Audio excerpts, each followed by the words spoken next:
RTS Info, Virginie Langerock. Après les cantons, certains députés émettent à leur tour des voix critiques. La commission de la santé publique du national s'oppose en effet aux mesures du Conseil fédéral pour freiner la propagation du Covid.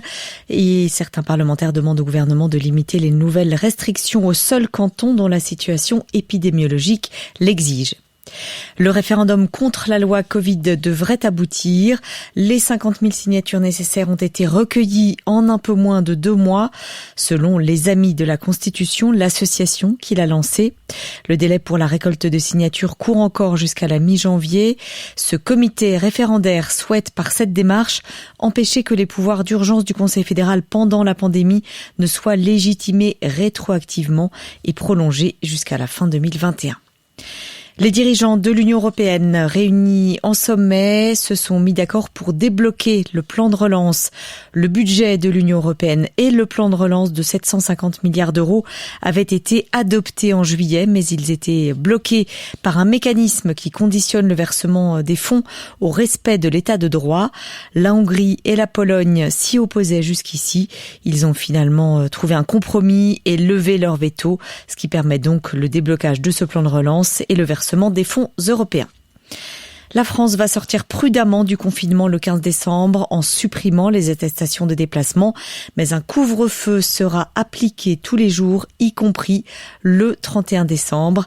Et la réouverture très attendue des musées, des cinémas et des théâtres est repoussée à début janvier. Un nouveau pays arabe normalise ses relations avec Israël. Il s'agit du Maroc. En contrepartie, les États-Unis vont reconnaître la souveraineté marocaine sur le Sahara occidental. Football, ce soir, les Young Boys peuvent tout à fait décrocher leur qualification pour les 16e de finale de l'Europa League. Avant cela, ils doivent obtenir au moins 1 point ce soir contre les Roumains de Cluj.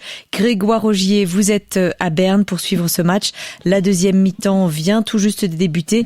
Alors, est-ce que Young Boys est bien parti pour se qualifier ?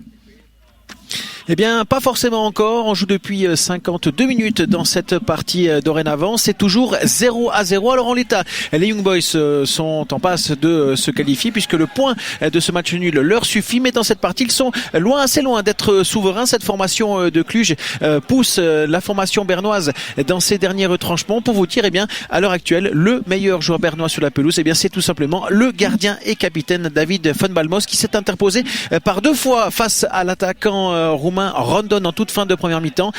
C'est donc dire si pour l'instant eh bien c'est compliqué pour les Bernois qui ont la possession du ballon, 58% de possession de balle sur la première période, mais ils n'arrivent pas à mettre en défaut cette équipe roumaine.